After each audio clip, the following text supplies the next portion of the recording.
Всем привет, друзья! Вы на канале Ленивый Турист. Возможно, вы помните мультик Илья Муромец и Соловей-разбойник, где спокойный богатырь Илья всегда слушал и замечал приметы. Да и мы с вами в течение жизни сталкиваемся с суеверными людьми или же сами таковыми и являемся. То черная кошка дорогу перейдет, то посидим на дорожку. Кстати, пишите в комментариях, верите ли вы в приметы, и если да, то почему. А я для вас собрал 5 народных примет и расскажу вам, откуда они появились и что обозначают. И давай, если ты из этого видео узнаешь что-то для себя новое, то обязательно поставишь лайк, ну и возможно подпишешься на канал. Подкова – символ счастья.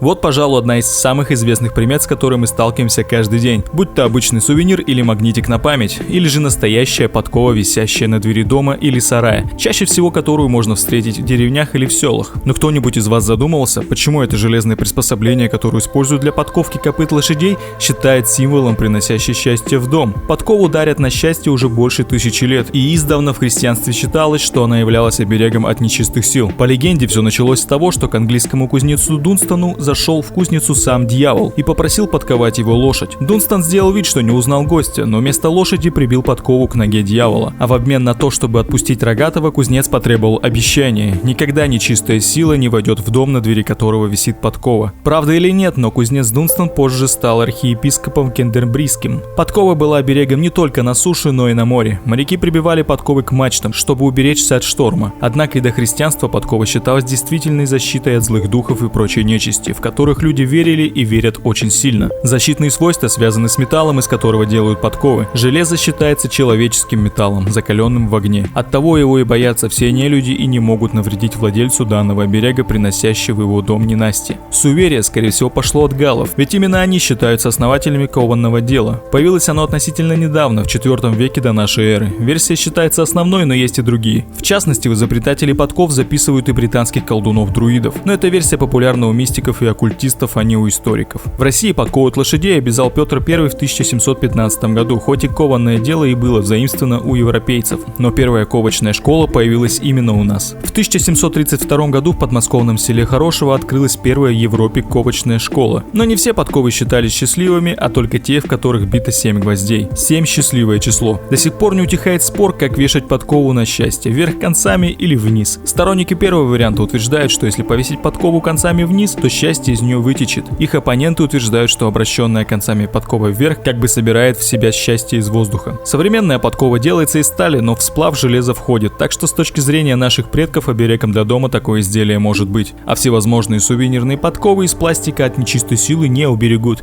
и счастья не принесут. Самым счастливым местом на земле можно считать небольшой английский город Окем. Еще в 15 веке правители города установили правило: каждый приезжий должен подарить городу подкову, которую прибивали к стене местного замка. За века собрана внушительная коллекция подков, и если все-таки на земле появится антихрист, вот уж ему не поздоровится против такого внушительного запаса счастья. Посидеть на дорожку. Еще одна популярная примета – посидеть на стуле перед дальней дорогой. А также, если уже вышел из дома и что-то забыл, нужно обязательно посмотреться в зеркало и также посидеть на дорожку. Давайте разбираться. Народная традиция – присесть на дорожку зародилась в древнеславянские времена еще у наших предков и актуальна в обиходе современного человека до сих пор. Она укрепилась в народе, став неотъемлемой частью процесса сбора в дорогу и прощания с уезжающим. Суть данной русской традиции состоит в том, что перед отъездом в дальние края, когда чемоданы и сумки приготовлены, люди одеты, обуты и готовы к выходу и напоследок присаживаются на дорожку. Причем присесть нужно всем, и отъезжающим, и остающимся. Присесть достаточно на минуту, при этом принято помолчать, собравшись с мыслями. Спокойно, без беготни и суеты вспомните, все ли вещи, билеты, документы взяты с собой. Посмотрите на окружающих, возьмите с собой частичку тепла того дома, из которого вы уезжаете. Благодаря тому, что эта старинная русская традиция содержит в себе житейскую мудрость и опыт предыдущих поколений, ее жизнь исчисляется уже несколькими сотнями лет. Древнерусская традиция присесть на дорожку имеет языческое происхождение.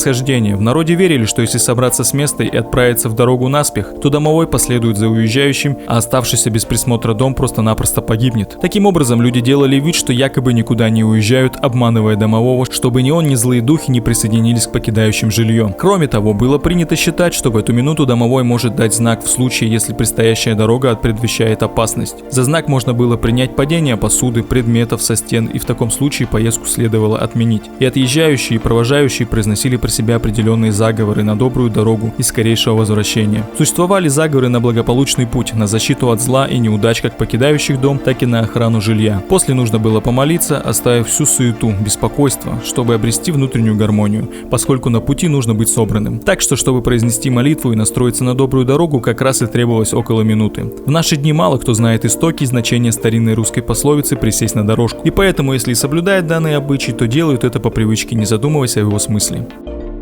Разбитая посуда к счастью.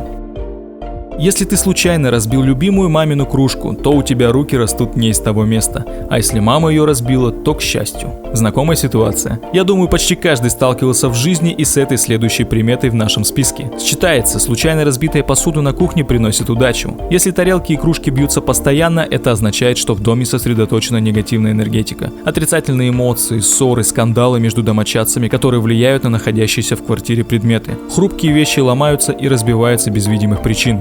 Случайно разбитая посуда дает самый простой и недорогой шанс внести в свою жизнь изменения, что-то новое, свежее. Не ругайте тех, кто разбил, и не жалейте посуду. Учитесь прощать и отпускать, именно это действительно принесет вам счастье. Иногда нам жалко выкидывать слегка надколотую или стрещенную посуду. Народные приметы однозначно советуют от нее избавляться. Существует поверье, что в сколах и в трещинках поселяется нечистая сила и вредит хозяевам. По другим версиям, в треснутой посуде накапливается отрицательная энергия, что также приводит к неприятностям и болезням. В старину люди были наблюдательны и внимательны к деталям и событиям, которые происходили вокруг. Они могли связать причину с последствиями, и именно так создавались народные приметы. Люди видели связь в этих событиях, а почему так происходит, объяснить не могли. И тут в дело вступали черти и нечистая сила. В наше время с развитием знаний о мире уже можно вместо нечистой силы видеть настоящую причину происходящих событий. Скажем, в старину чистоту рук и посуды, продуктов особенно не соблюдали. В трещинках и так не очень чистой посуды оставались остатки еды, и там же развивались микробы, плесень, грибки. Есть из таких мисок и тарелок становилось опасно для здоровья, и отравления были не редкостью. Если в посуде было хоть что-то горячее, можно было получить сильный ожог. Именно эти причины сейчас и делают эту народную примету действующей. Ведь если разбивается посуда, то вам придется купить новую, а обновка и сам процесс ее приобретения приносит кому-то счастье. Постучать об дерево. Примета стучать по дереву – одна из самых распространенных в мире. Точное ее происхождение неизвестно, скорее всего этот обычай появился еще во времена язычества. Культ священных деревьев в языческой религии древних занимал особое место. Поклонение священным деревьям было связано с верой в то, что в дереве живут древесные духи. Многие народы верили, что священные деревья плачут, испытывают боль, и духи, живущие в стволе дерева, умирают вместе со срубленным деревом. Поэтому вырубать деревья считалось святотатством и большим грехом. Многие обычаи, связанные с деревьями, пошли до наших дней. Среди них и обычай трижды постучать по дереву. Связан он с верой в добрых духов. В древности считалось, что у каждого человека есть дух-хранитель, живущий в стволе конкретного дерева. Для того, чтобы дух услышал просьбу, нужно было 3 раза постучать по стволу, обхватив дерево руками и рассказать духу о своих желаниях. Если была вера в добрых духов, то вполне естественно предположение о существовании и злых духов. По другой версии стучали по дереву для того, чтобы отпугнуть злых духов и защитить себя от сглаза. Черная кошка. Ох уж натерпелись братья наши меньшие черные кошки. Сколько бед и невзгод они несут, если вдруг захотят перейти дорогу на вашем пути. И столько же они слышат вслед от суеверных людей. В древние века кошки были священными животными, но в средние века ситуация кардинально исказилась. Связано это с веком эпидемий, проказы и чумы. Переносчиками болезней были крысы, и соответственно рядом с ними всегда оказывались коты. Остерегаясь заразиться, люди стали избегать и этих животных. Внезапная встреча темной ночью с черной кошкой внушала им безотчетный страх. В дальнейшем ужас к ним развивала священная инквизиция, которая сравнивала их с нечистой силой. Каждый год временами даже с хозяевами эти бедняги были обречены на сожжение. Монахи были уверены, что святые искушались демоном, который приходит к ним в виде черного кота. Символика животного тесно связана с образами и преданиями, сказками и литературами. Ученые уверены, что такой цвет – результат генетической мутации. В современном мире число кошек в городах с черным окрасом куда больше, чем в деревнях. С чем это связано, пока неизвестно. Признанный факт, что животные с такой шерстью более дружелюбные, спокойные и менее подвергаются стрессам. Например, японцы считают, что встретить черную кошку к удаче. Также они верят, что кошки черного окраса могут излечать болезни. Заглядывая назад в историю, кроме египтян, почитающих священных животных, можно вспомнить викингов. Эти суровые воины всегда брали с собой в поход черного кота, так как верили, что его присутствие на корабле убережет экипаж от гибели и отведет шторм. Даже среди русских традиций есть одна, связанная с котами. Каждый раз, заселяясь в новый дом, принято первый в помещение пускать кошку. Люди верят, что она отпугнет всю нечисть из квартиры и принесет благополучие. Но почему тогда люди продолжают бояться этих созданий? Эта неприязнь уходит корнями в древность. Говорят, что в первую очередь играет роль именно цвет шерсти. Ночью черные коты становятся практически незаметными, и в далекие времена ночная встреча с бесшумной бестией черного окраса могла не на шутку испугать человека. Черный цвет ассоциируется у людей с чем-то плохим, трагичным, темным. Очень часто котов черного цвета называли верными питомцами ведьм и колдунов. Говорили, что кошки даже участвуют в ужасных ритуалах и способны передавать проклятие. Так ли это на самом деле, никто не знает, но все эти факты и слухи смешиваются друг с другом, обеспечив черному коту такую незаслуженно плохую репутацию. На этом у меня все. Если вам понравилось видео и вы хотите продолжение, то вы уже знаете, что нужно делать. Нажать лайк под этим роликом, не забудь подписаться на канал, если вы еще не подписаны, и нажать колокольчик, чтобы не пропускать новые видео. Всем спасибо за просмотр, до скорых встреч!